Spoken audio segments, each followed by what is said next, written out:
Hey, what's up, everybody? Welcome back to Kickin' Bass TV. Today, we've got a brand new segment for you guys called Foodie Fishing Friday, where I'll be going out each week, visiting a couple local Colorado restaurants and food trucks, and wherever we're at, we'll of course find a couple of spots where we can do some fishing. If you guys dig it, we'll make it a weekly deal on the channel. We'll even take suggestions from you guys as to where to fish and where to go to eat. So do me a favor, hit that subscribe button down below. Let's go.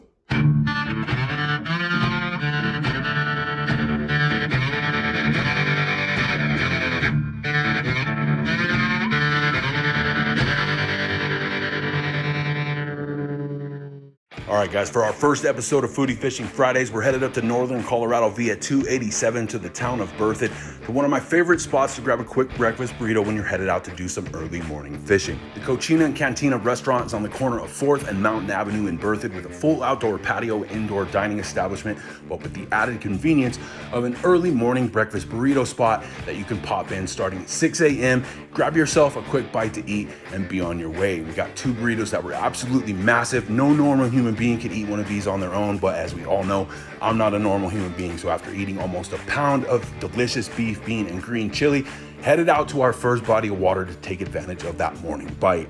We're gonna start off just throwing that Texas rig crawl parallel to the bank early morning on the shady, shallow side of the lake. You see the sun starting to pop up on the other end of the water. This is a great area to target bass in the early morning in the summertime in particular. Keeping that bait on the move, we've got the water completely still here, meaning those bass can see the wake of that moving bait and you can see the wake of an approaching bass. Just like that on the very first cast, about a 2.5 pound largemouth came up, hammered that watermelon craw, which is a great color regardless of the type of presentation or plastic you're throwing in the summertime.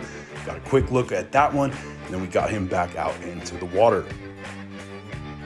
After that, we stopped off at another local lake up in Longmont where my cousin and her daughter did a little bit of fishing, managed to get into a handful of sunfish and bluegill, even saw a bald eagle while we were taking a little break in the shade. But with temps approaching 100 degrees, we had to find a way to cool off, so we headed up to Loveland off of Highway 34 to a local spot called Dairy Delite. It's been around since 1978, serving up sweet treats and classic American food like chili cheese dogs, cheddar fries, onion rings, of course, a classic burger. We picked up an awesome banana split for the kiddo, and I love a good malt, so I got a large vanilla malt. Did not last long at all. Something you'll probably see a whole lot of in upcoming episodes of Foodie Fishing Fridays. After that, we decided to make one last stop at a local spot on the way home since my cousin was in town to celebrate our birthday. We were both born on the same day, but 10 years apart from each other. Haven't had a chance to hang out in a long time, so it was good to just get out, him and I, do a little bit of fishing. And of course, I had to remind young blood how it was done by throwing on that kick and crawl, slapping it up against the bank on the opposite side of this channel. And just like that, we got another decent bass, this time about a 3.5 pounder. As you can see, super dark color on this one, almost like a smallmouth, kind of copper to it, but a very decent bass for our second one of the day. And after I reminded my cousin what a bass looked like, it only took him a couple of minutes to get his first fish of the day. So all in all, had a great time hanging out with family all day. Got to check out some local Colorado eats, and if you guys have suggestions on places you'd like to see us visit in future episodes of Foodie Fishing Fridays, just leave us a comment down below. And if you guys are interested in trying some of the custom baits that we make, like this kick and crawl you see in the mouth of the snapping turtle, head to the link in the video description down below. That will take you to the Kick and Bass Custom Baits Instagram page where you can see all of the available options and place an order.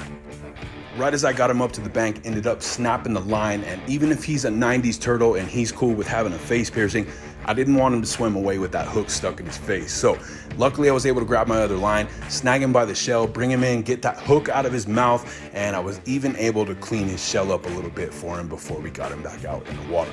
And that's gonna wrap up today's video. If you enjoyed it, make sure you hit that like button for me, subscribe to the channel if you haven't already, and hit that bell notification to keep up to date with all our new videos and giveaways. Make sure you stop by the Cocina Cantina restaurant off of 4th and Mountain Avenue in Berthoud, or the Dairy Delite off of Eckley Court in US 34 in Loveland. Until next time, I'm D with Kickin' Bass TV. Subscribe!